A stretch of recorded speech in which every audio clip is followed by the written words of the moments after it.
Efesios capítulo 2, versículo 8.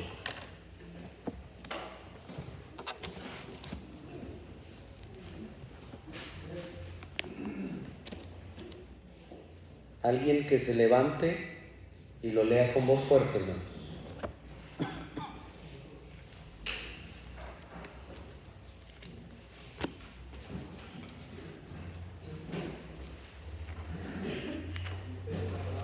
Amén. Porque por gracia sois salvos por medio de la fe, y esto no de vosotros, pues es don de Dios.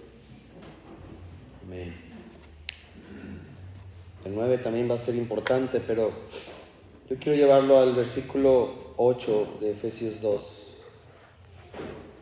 y recorrer, hermanos, el tema que nos compete el día de hoy, que es la justificación y salvación por la fe. Cada último de mes, Dios mediante nos preste vida y voz, ahorita casi se me va. Vamos a estar viendo, hermanos, temas que son fundamentales para la vida cristiana, ¿sí? Estos temas yo les he puesto el título de piedras teológicas, de tal manera que vamos a recibir 12 piedras teológicas durante todo el año. Y yo le invito, hermano, a que se traiga una bolsita y las vaya echando ahí. Espiritual, ¿verdad? Que las vaya recogiendo. Porque si bien todo lo que vemos en la palabra es de beneficio, hermanos, tenemos que establecer bien nuestro fundamento. Y quise comenzar con esto, dado que también me ayuda que recientemente he estado leyendo algunos escritos del tema. Ahí disculpen que traigo esa pastilla, hermanos, pero si no va a estar tos y tos. Y quiero comenzar con una pregunta. ¿Con qué podrá el pecador expiar el menor de sus pecados? ¿Con sus propias obras podrá quitar el pecador el más mínimo de sus pecados? ¿Acaso el árbol podrido puede dar frutos buenos? ¿Acaso el muerto puede dar vida? No está escrito en la Escritura, en Romanos 3:23, que todos pecaron y todos están destituidos, apartados de la gloria de Dios. Nos dice también la Escritura que Él nos dio vida a todos nosotros cuando estábamos muertos en delitos y pecados. En Efesios 2:1.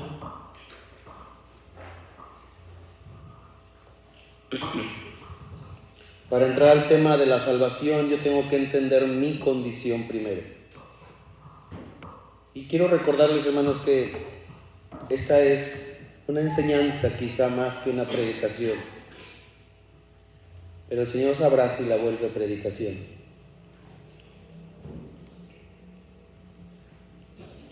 ¿Cómo puede un pecador, hermanos, recibir el perdón de Dios, el favor de Dios? Pues solamente, hermanos, por su voluntad, porque Él quiso. ¿Se imagina usted que un día su jefe de su trabajo, ¿quién tiene jefe, hermanos? Levante su mano, ¿quién tiene jefe? Yo también tengo, por eso lo levanto. ¿Sí? ¿Los demás no tienen jefe? A ver, bien levantadito, hermano. O son jefes propios, ¿verdad? A lo mejor. Sí. Yo soy mi jefe, pastor, ¿verdad? Yo en mi vida yo mando, ¿verdad?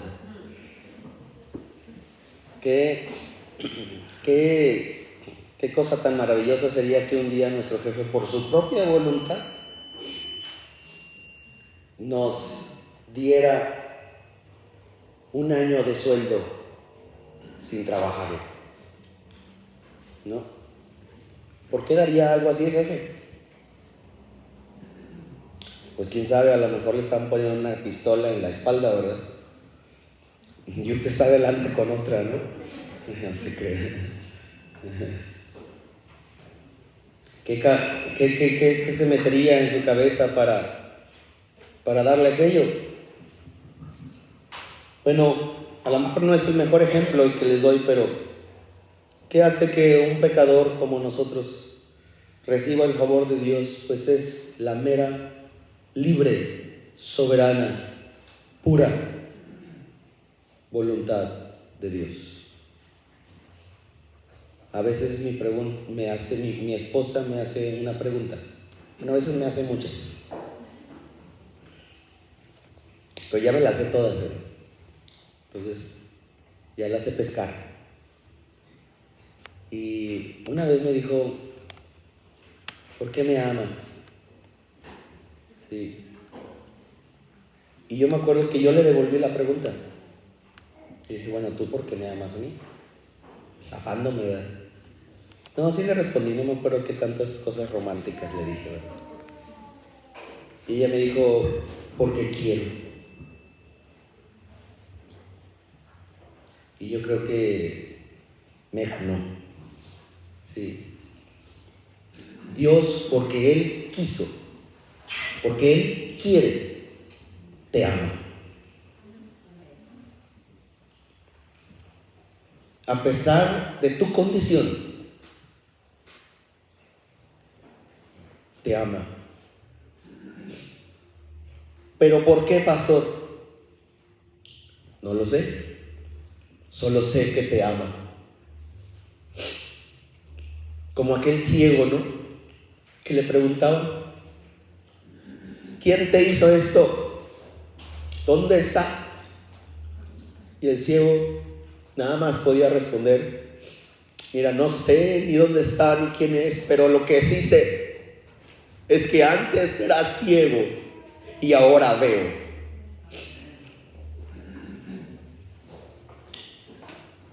Dios te ama, hermanos. Y si yo quisiera establecer la doctrina de la justificación por la fe, tenemos que empezar por Dios.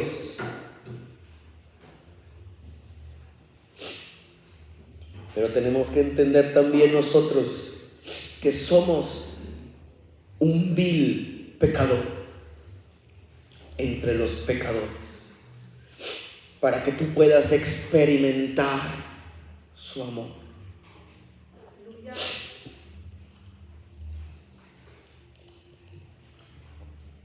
Porque mientras tú y yo estábamos muertos en nuestros pecados y en nuestros delitos, Dios quiso enviar a su Hijo. Y su Hijo le dijo, sacrificio y ofrenda no quisiste, mas me preparaste cuerpo. Y he aquí que yo voy a hacer tu voluntad.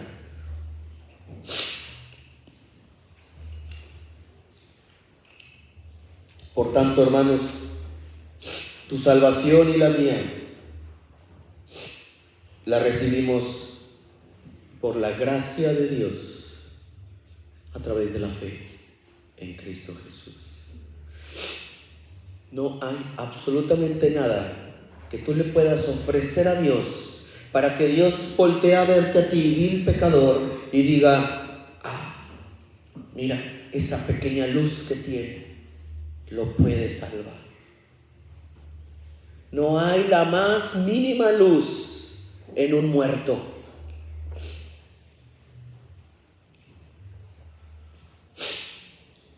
Por eso es por gracia. Y tú y yo, hermanos, tenemos que fundamentar nuestra fe. Joven, que vas a salir a evangelizar, varón, hermanos, hermanas, que vamos a salir a compartir la palabra, tú tienes que entender primero que tú eres cristiano, que tú estás en la fe, no porque seas muy guapo, muy bonito, sino todo lo contrario. Porque siendo un vil pecador, como decía el canto aquel, una llaga podrida era mi vida. Una llaga podrida. Ni siquiera una llaga, hermano. Le dio, le atinó, ese canto le atinó. Era una llaga podrida. Pastor, pero tampoco no soy tan malo. Es que no hemos nosotros quizá presenciado la santidad de Dios.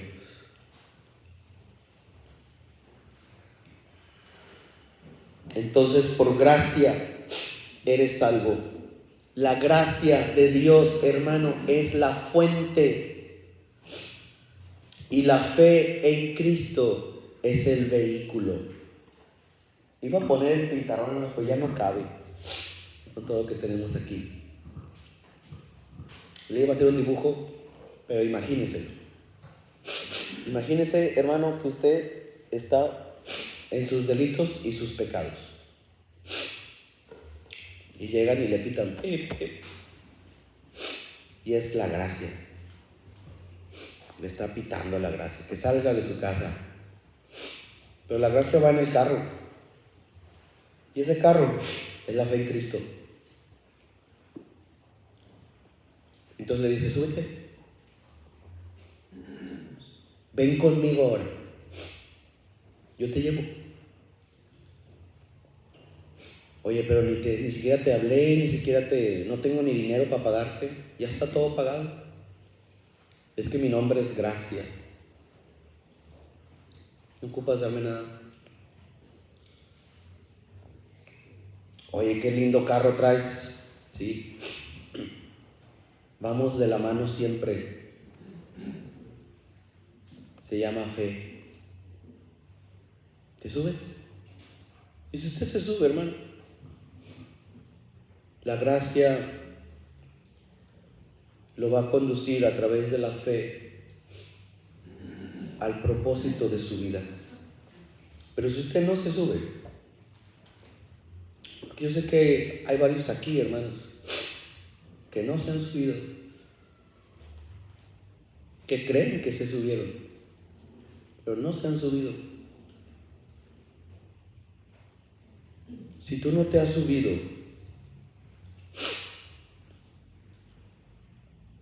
vas a morir.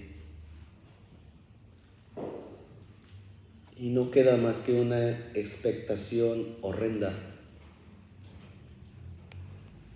de fuego.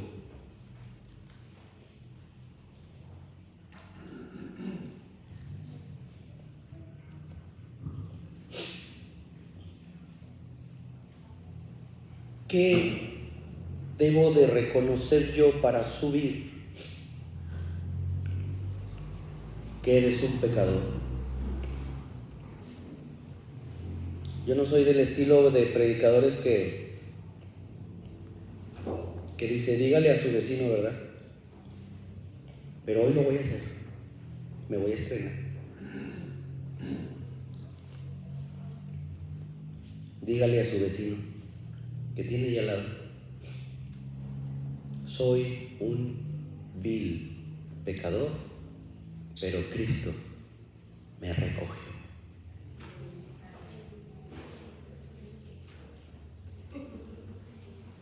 Esperando respuesta.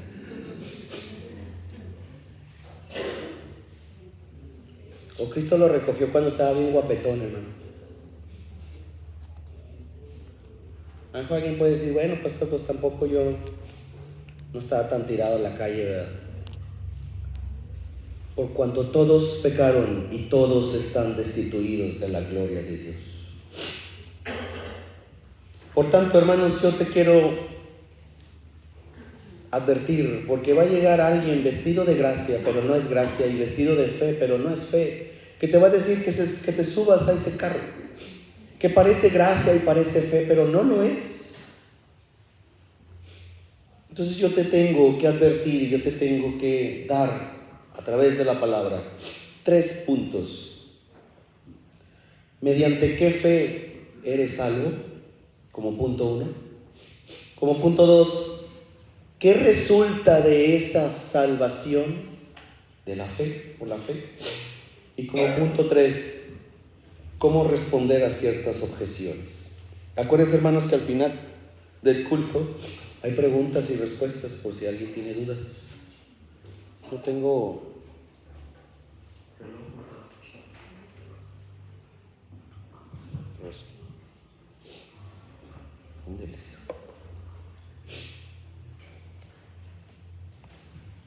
Entonces vamos a ver, hermanos, qué es, mediante qué fe somos salvos. Y como primer punto de este punto, yo le quiero decir que usted no puede ser salvo mediante algo que yo he titulado la fe del pueblo.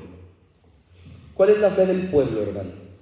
Si usted va y le pregunta a alguien que no cree en Dios, que no es cristiano, si usted va y le pregunta al pueblo, al que anda a pie, no literalmente, al que no está instruido en la palabra, si usted va y le pregunta, oye, ¿cómo le puedo hacer para cuando me muera irme al cielo?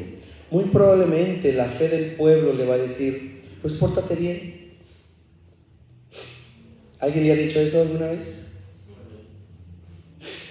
Pórtate bien, y si te portas bien, y antes de morir te portaste bien y no la regaste, pues te vas al cielo.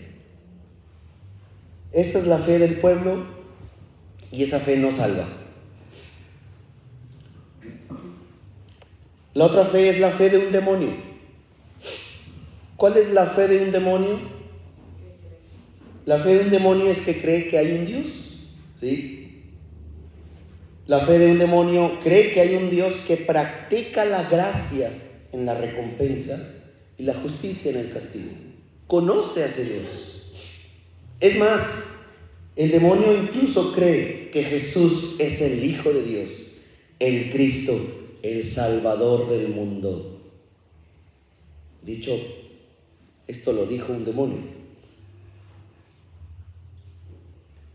Un demonio incluso cree la palabra de los apóstoles. Como no lo busque, como dice en Hechos 16, 17. Esta habla de una profetisa, de una mujer que adivinaba, siguiendo a Pablo y a nosotros daba voces diciendo, estos hombres son siervos del Dios Altísimo, quienes os anuncian el camino de salvación. ¿Y sabe qué pasa después? Pablo la reprende y saca al demonio que tenía dentro. Y le habla al demonio. Porque aún los demonios creen.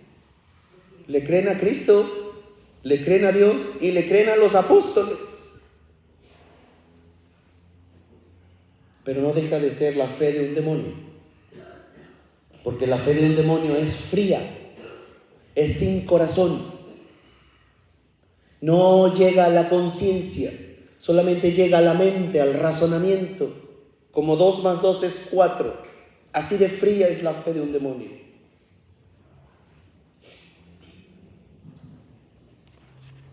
Entonces, ¿cuál es la fe que sí salva? Pues la fe que sí salva en términos muy concretos, hermanos, es la fe exclusivamente. ¿Escuchó eso? Exclusivamente en Jesús, en Cristo. Las obras para esa fe quedan excluidas. Pero también queda excluido la fe del demonio. Porque esa fe en Cristo es de corazón. Como diría Pablo en Romanos 10, de 9 al 10, que si confesares con tu boca que Jesús es el Señor y creyeres en tu corazón, no en tu mente, en tu corazón, que Dios le levantó de los muertos, serás salvo. Porque con el corazón se cree para justicia, no con la mente. El demonio tiene una fe de mente, de su mente. Pero la fe que justifica y salva es una fe del corazón. Porque con el corazón se cree para justicia, pero con la boca se confiesa para salvación. Porque es una fe que sale del corazón y luego lo empieza a proclamar. Esta fe reconoce su muerte como el único medio suficiente para salvar al ser humano de la muerte eterna, y su resurrección, la de Cristo, como la restauración de todos nosotros a la vida eterna. Esta fe reconoce que la muerte y la resurrección de Jesucristo es el único medio suficiente, exclusivo y necesario para la salvación de todos nosotros. ¿Escuchó? La muerte y la resurrección y la ascensión de Jesús es el único suceso exclusivo, suficiente y también necesario para tu salvación. Para que cuando vayamos a enseñar, hermanos, casa por casa, no los aventemos a un carro que parece gracia y que parece fe, pero no lo es. O que si nosotros andamos en ese, pues bajemos. Hasta aquí, hermanos, el punto 1, entonces, respondiendo a la pregunta, ¿mediante qué fe somos salvos? Mediante la fe exclusivamente de Jesucristo a través de su obra. Pastor, eso es muy básico. ¿Sí? Pero ¿sabe dónde más ataca el enemigo? En la fundación. Porque si el enemigo, hermanos, quiere destruir una casa y destruye la vista que ponen arriba, una vistita que de repente hacen un alto más grande que el techo, ¿verdad? ¿Sí lo han visto en algunas casas? ¿Cómo se llama eso? Pretil. Un pretil. Pero el enemigo quiere destruir esa casa y destruye el pretil, hermanos, que simplemente es una vista. ¿Destruye la casa? No. Nada más me hizo comezón. Pero si el enemigo va y ataca el fundamento de esa casa y mueve ese fundamento y lo quiebra, toda la casa cae. Es simple, esto es lo primero que hay que entender, hermanos, pero es el fundamento. Esta es la primera piedra, ¿se acuerdan? ¿Ya la está echando en su bolsa o no? ¿O no me cree?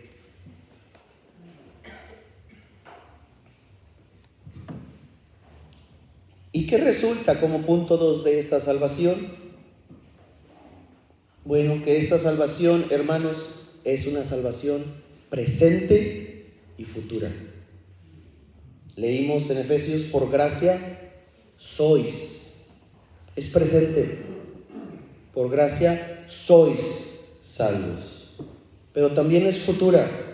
Dice 1 de Pedro 1:5, que sois guardados por el poder de Dios mediante la fe, para alcanzar la salvación que está preparada para ser manifestada en el tiempo postrero.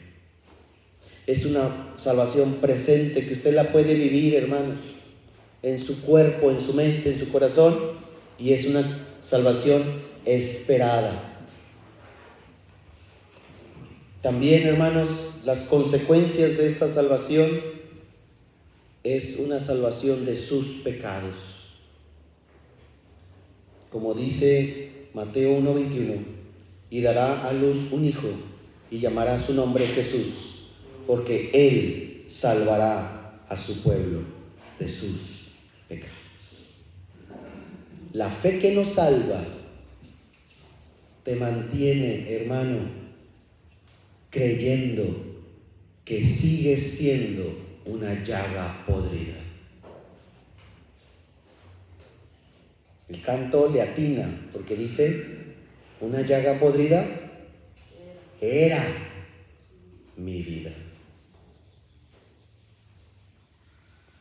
La fe que no salva, escuche bien, si se subió al carro incorrecto, que parece gracia y parece fe, pero no lo es, le va a estar diciendo que por su pecado usted no va a entrar al reino. Pero la gracia que salva, hermanos, nos va a recordar siempre que aquel hombre, aquel nazareno, para eso derramó su sangre. ¿Va conmigo, hermano? ¿No se ha dormido? Bueno, si dijo que no, es que está despierto. Lo demás, voy a leer un extracto, hermanos, porque estoy haciendo este bosquejo de una predicación de Juan Wesley. Pero esto, si yo lo parafraseaba, le iba a quitar todo. Se lo quiero leer. Como punto 3, la salvación, lo que resulta de la salvación de nuestra fe es una salvación de la culpa. Escuche bien, porque muchos cargan con esto. Es una salvación de la culpa de los pecados pasados. Y escuche lo que dice Wesley. Ahora están justificados gratuitamente por su gracia, mediante la redención que es en Cristo Jesús, a quien Dios puso como propiciación por medio de la fe en su sangre, para manifestar su justicia, a causa de haber pasado por alto en su paciencia, dice Romanos 3, 20, 25, los pecados pasados. ¿Escuchó? Los pecados pasados. Cristo nos redimió de la maldición de la ley, hecho por nosotros maldición. Gálatas 3:13. Esto lo ha hecho anulando el acta de los decretos que había contra nosotros, que nos era contraria, quitándola de en medio y clavándola en la cruz. Colosenses 2:14. Ahora pues, ninguna condenación hay para los que están en Cristo Jesús. Romanos 8:1. Los pecados pasados, olvidados, borrados. Una vez más, dice Wesley, mediante esta fe quedan salvos del poder del pecado, así como de su culpa.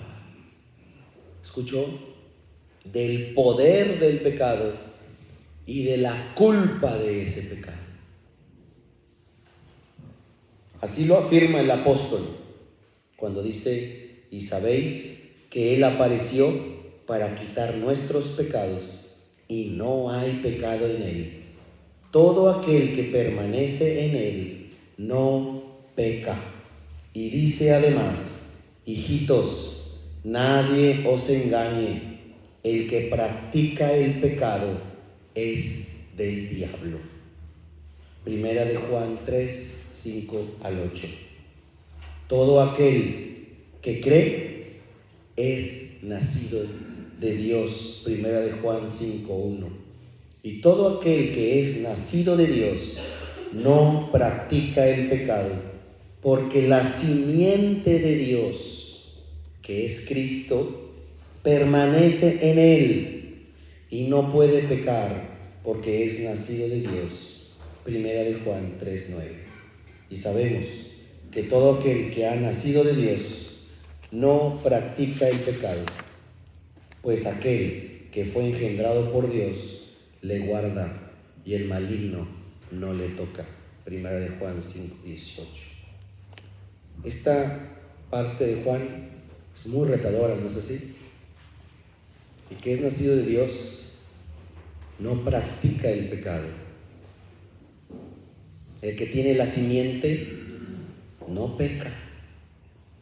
Pareciera muy distante eso quizá de la vida del cristiano común. Pues no. Y vamos a ahondar en el tema de que todo aquel que es nacido de Dios no practica el pecado. Y ahorita los que estuvimos en la escuela dominical platicamos un poco de esto. El que es nacido de Dios, es decir, vámonos para atrás, la fe que sí salva nos lleva a no practicar el pecado. La fe que no salva, que parece que salva, nos va a decir, dale, no pasa nada, peca todo lo que quiere, algo que ya es salvo. Eso no dice la Escritura. ¿Qué es entonces esto de no practicar el pecado? Pues es el que no peca por pecado habitual, el pecado reinante en tu vida y en mi vida. Pero el pecado ya no reina en nosotros, porque Cristo lo quitó. Aparte, tampoco peca voluntariamente, porque si permanece en la fe verdadera, en la de Cristo, la voluntad de esa persona se opone a todo pecado. No peca por deseo pecaminoso, porque continuamente desea la voluntad de Dios. Y no peca por debilidad, porque su voluntad no concuerda con su debilidad. ¿Cómo es eso, pastor? Mi voluntad es hacer lo que Dios quiere. Pastor, eso suena muy santurrón. Pastor, eso suena como que, ay, ¿quién lo logra? Hermano, la fe que salva, ahí nos tiene que llevar. A no ser participantes de la práctica del pecado. Un pecado deliberado, un pecado habitual y voluntario. Un pecado premeditado. Como dice la Escritura, que el hombre en su cama maquina maldades.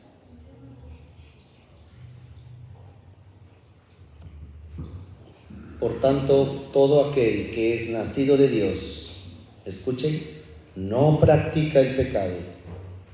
Y aunque no pueda decir que no ha pecado, ahora no practica el pecado. Aunque no pueda decir que no ha pecado porque sería un mentiroso,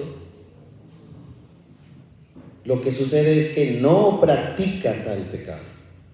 Hermanos, esto es clave para saber en qué carro nos subimos.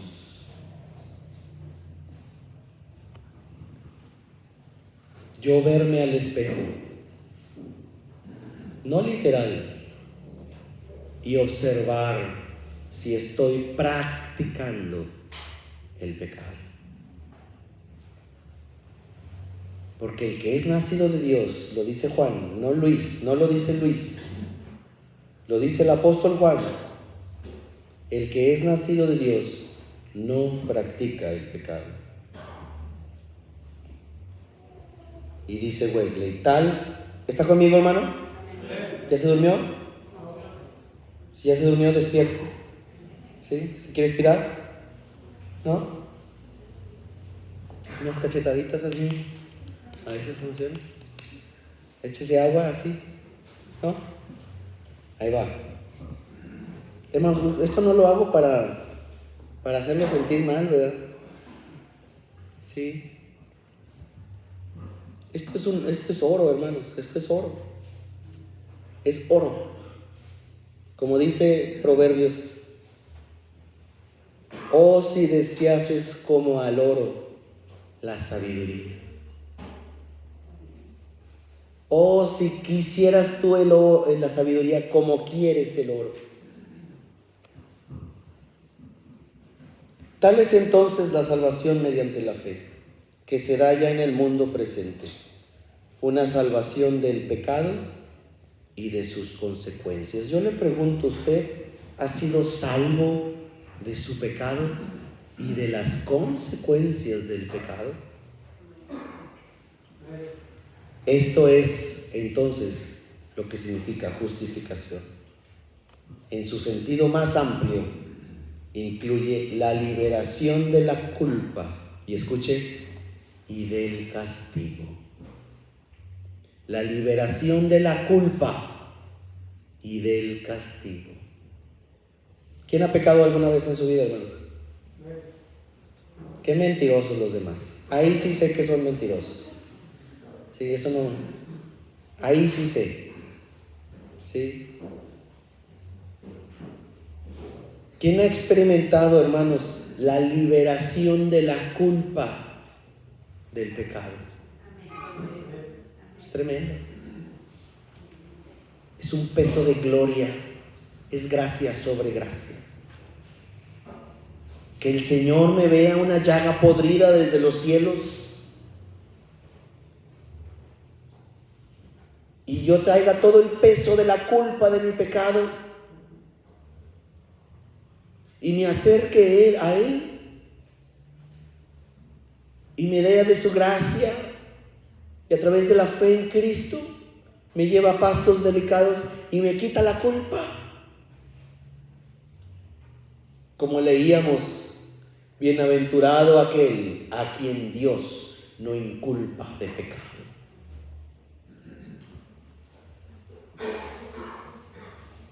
La justificación, hermanos, es esta liberación de la culpa y del castigo hecha a través de la expiación de Cristo, aplicada al alma del pecador que cree en Él.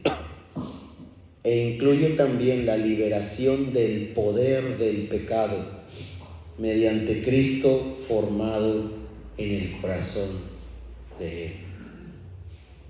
Incluye, hermanos, la liberación no solamente de la culpa y no solamente del castigo, sino también del poder del pecado. No se vale, hermanos, no se vale decir: es que así soy yo.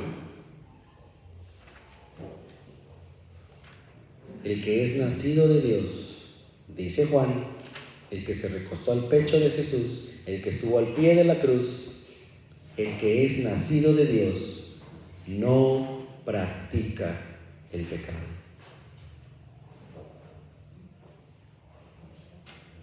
Pastor, pero a veces peco. Yo no estoy diciendo que no eres pecador. Y usted también dígame pecador, hermano. Hoy no me diga pastor, dígame ahorita, ¿verdad? Dígame pecador. Pero un pecador que fue liberado de la culpa, liberado del castigo y liberado del poder del pecado. ¿Se entiende? Es decir, hermanos, que todas las consecuencias que el pecado trae a nuestra vida, Cristo las quita. El castigo, la culpa y el poder de ese pecado sobre mi vida, Cristo lo quita. Esa es la justificación, esa es la salvación por la fe. Y usted, y pastor, ¿y yo qué tengo que hacer? Pues nomás ponte ahí y quédate así de feíto. Pastor, porque feíto por tus pecados. Ni siquiera te peines. Quédate tal cual eres, porque el Señor va a ver tu corazón y va a ver ahí en tu corazón trapos de inmundicia. Ay, pastor, qué tremendo. En el mío también, hermano. En el mío también. Pero ahí Él dice: te amo. Ten a mi hijo, recíbelo, cree y sé libre de la culpa. Sé libre de la culpa del pecado. Sé libre del castigo y sé libre del poder del pecado. No diga amén, hermano, pero usted ha sido liberado del poder del pecado. Esto se logra a través del Cristo que está siendo formado en mi corazón. Como dice Pablo a los Gálatas 4:19, hijitos míos, por quienes vuelvo a sufrir dolores de parto, hasta que Cristo sea formado en ustedes. ¿Escuchan las palabras de Pablo, no? Bueno, así estoy yo. ¿Sí? Con dolores de parto por usted. Bueno, las mujeres me van a decir: no, pastor, no sabe qué es eso. Bueno, porque sé que es un dolor tremendo. Pablo lo decía. por ti, mi hermano, hasta que Cristo sea formado en ti. ¿Qué más sucede, hermanos, con esta salvación? Sucede que naces otra vez. Quien así ha sido justificado o salvado mediante la fe, verdaderamente ha nacido de nuevo. Ha nacido del Espíritu, según Juan 3:5, a una nueva vida que está escondida con Cristo en Dios, según Colosenses 3:3. Y como niño recién nacido recibe la leche espiritual no adulterada y por ella crece, según 1 Pedro 2:2, en el poder de la fuerza del Señor, según Efesios 6:10, por fe y para fe, según Romanos 1:17, hasta que llega a un varón perfecto, a la medida de la estatura de la plenitud de Cristo, según Efesios 4:13. Ahora, algunos puntos a considerar. Predicar esta doctrina, algunos dirán, equivale a predicar en contra de la santidad y las buenas obras, porque es por fe. Pues le responderíamos que de hecho la fe que predicamos lleva santidad y buenas obras. O pudiera alguien decir, como Pablo escribe en Romanos 3:31, que por la fe invalidamos la ley.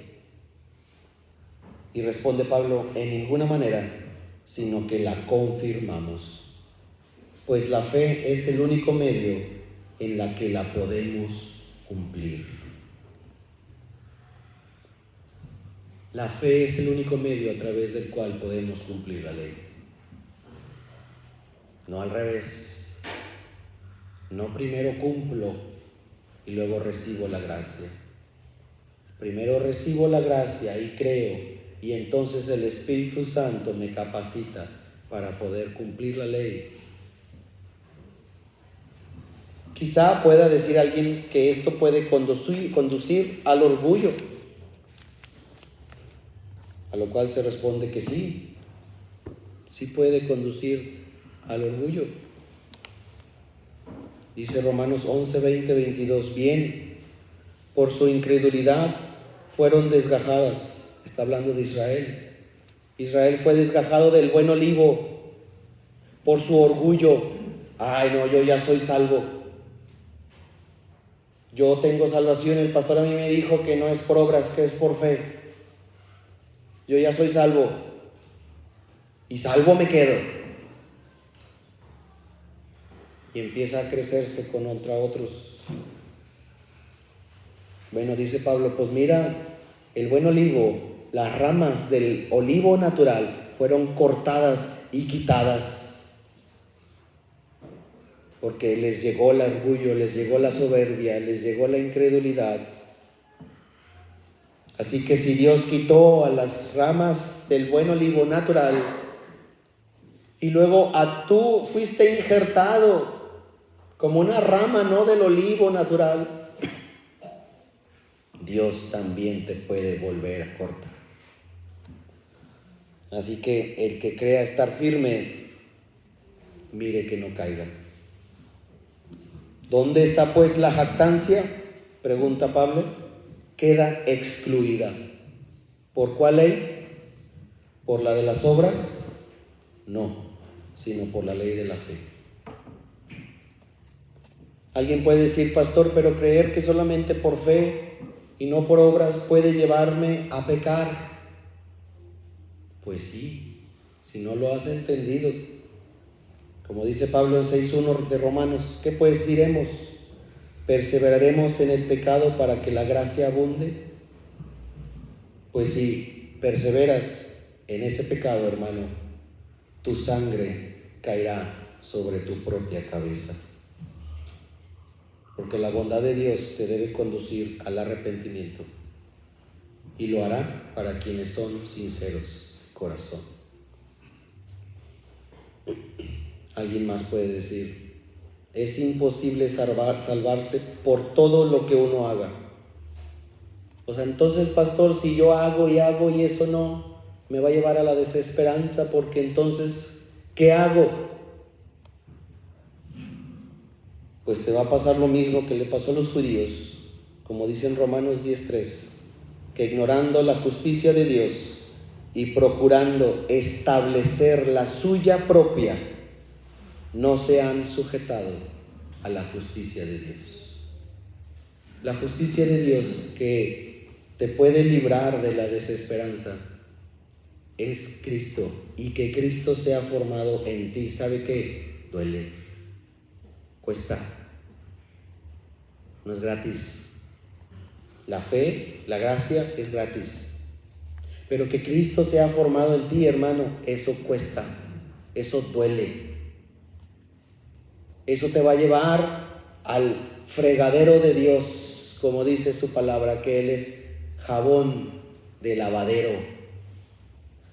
Él es como jabón de lavadero, dice su palabra. ¿Cuál es el jabón de lavadero, hermano? El que tienes que restregar. ¿Qué le dijo a Pedro? Ay, Pedrito, ¿ya crees en mí? Sí. No, pues ya todo es miel sobre hojuelas.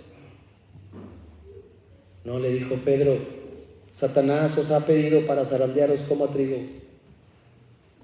Porque mira, ya quedaste mal con tus hermanos. Ahí andas de necio. Ahí andas de atrabancado.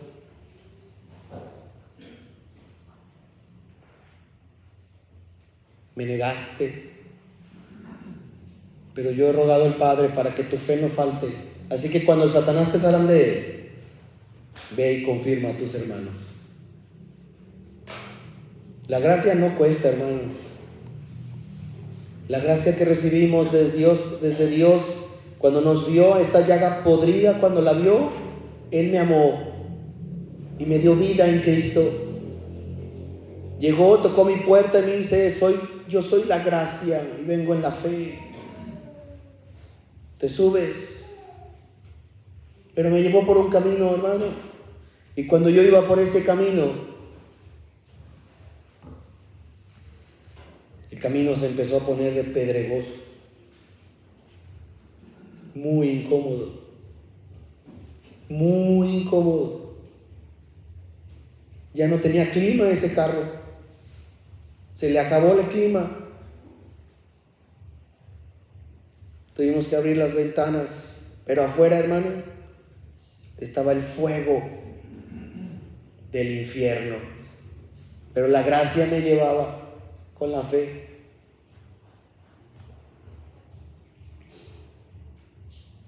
Y luego de repente, hermanos, aparecimos en un lugar bien bonito. Y me dijo, eso es la tentación.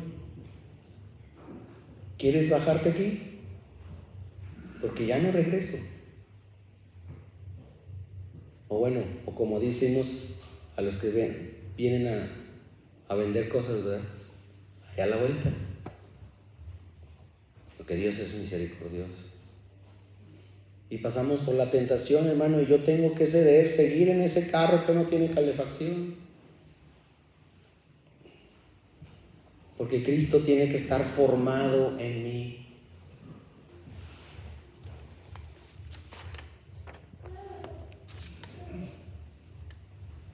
Así que, hermanos, la doctrina de la justificación por la fe es a través de una fe, ya declaramos, la fe en Cristo Jesús, exclusivamente, hermano. ¿Por qué soy tan enfático en esto, hermanos? Porque allá afuera muchos no creen esto. Muchos creen que por sus obras se van a ir al cielo. ¿Sí? Exclusivamente tu pase al cielo es Cristo Jesús, su muerte y su resurrección, y tener fe. Ahora, esa fe tiene que ser no como la fe del pueblo, no como la fe de un demonio, sino la fe que nace de este corazón que se ha visto a sí mismo enllagado y putrefacto, y ha reconocido que no tiene de otra más que sea salvado por Dios. Y cuando yo voy en esa fe a mí cambia mi voluntad. Empieza a cambiar mi voluntad. Me empieza a decir esa fe que deje de hacer lo malo, que empiece a hacer lo bueno. Y si yo no hago caso, hermanos, los que estamos con ustedes o sus padres, sus pastores, sufrimos dolores de parto hasta que Cristo se ha formado en ti. Pero ten cuidado, porque puedes ser desgajado del buen olivo. No juegues con el pecado, porque Dios es poderoso, hermanos, de levantar hijos de Abraham de las piedras mismas.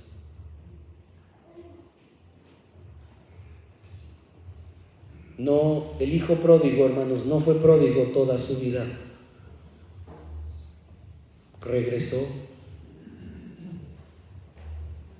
No se quedó allá.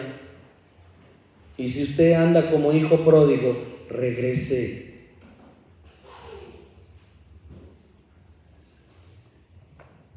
Porque la fe que salva, hermanos, hace que usted nazca de nuevo y que no practique el pecado. Y para aquellos que quieren seguir en su pecado, que quieren seguir en el libertinaje de la gracia de Dios, para aquellos que han dispuesto en su corazón sinceramente y realmente no obedecer la voz del Espíritu Santo, que Dios tenga misericordia, que Dios te dé entendimiento.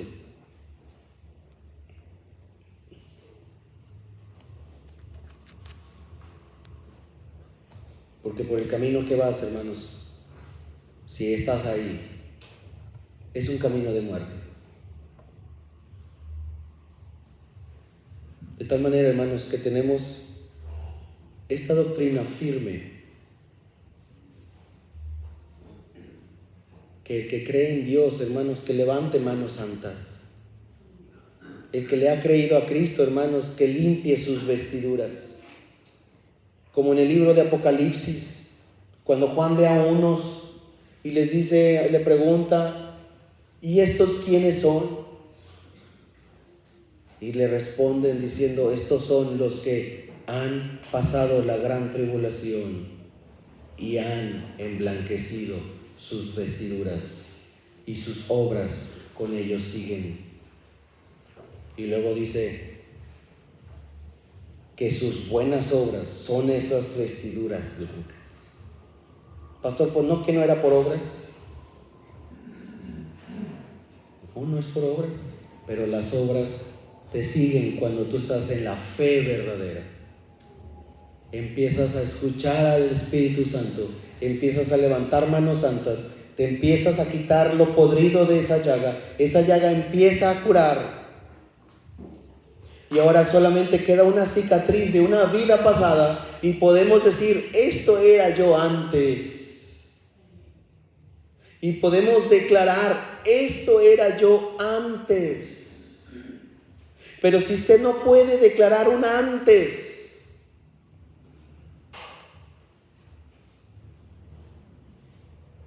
busque poder declararlo.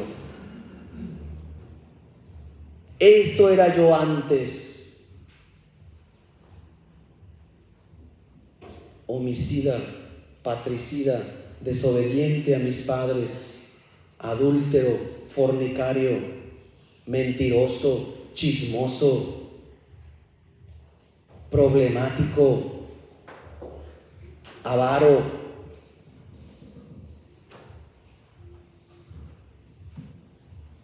metido en brujería, en hechicería, malediciente, sin afecto natural, pendenciero, pleitero, mal hablado. Ya cuando se le da nombre al pecado, pega, ¿verdad? Porque cuando decimos pecado, no entendemos, pero cuando se le da nombre, hermano, pega.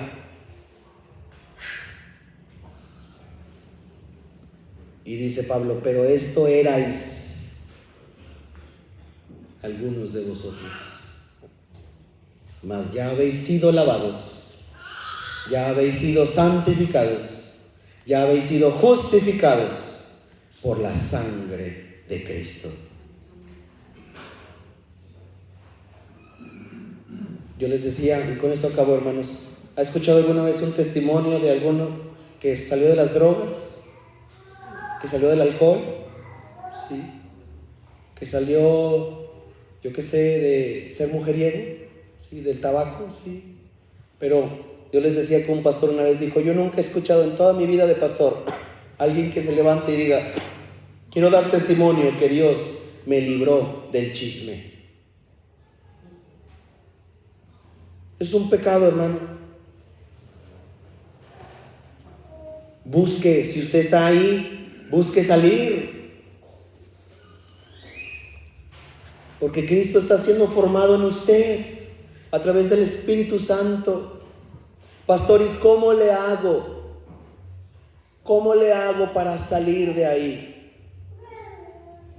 Te voy a dar 3 maneras prácticas de hacerlo, que van seguiditas. ¿Sí? Primera, encuentra tu pecado. Encuéntralo, porque a veces ni lo entendemos. A veces sí, a veces lo tenemos bien presente. Encuentra tu pecado habitual. Encuéntralo. Ya lo encontraste. Ok. Dile, Señor, aquí está mi pecado habitual. Voy a orar para que me ayudes a salir. Y una vez que se lo hayas entregado y te hayas comprometido a orar, tú dile al Señor como tercer paso, cada vez que yo vaya rumbo a ese pecado habitual, estórbame.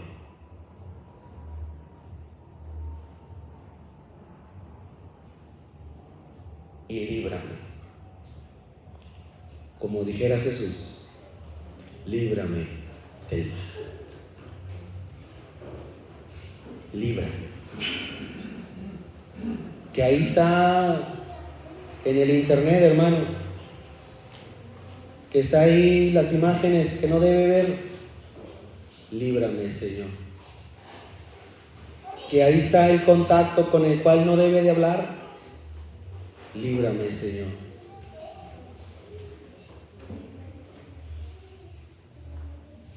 No es un llamado, hermanos, a dejar de pecar por dejar de pecar. Es un llamado a entender que la fe que salva cambia a la persona a través del poder del Espíritu Santo. Pero usted tiene que poner su parte, porque no es un robot. Y con esto, hermanos, le invito a preparar su corazón y su mente a la comunión que vamos a tener. Nos vamos a alargar un poquito más, hermano, pero son 12 veces al año. Si usted se tiene que ir, porque se tiene que ir, se puede ir. Sí, pero vamos a tomarnos nuestro tiempo para recibir la comunión del Señor. Amén.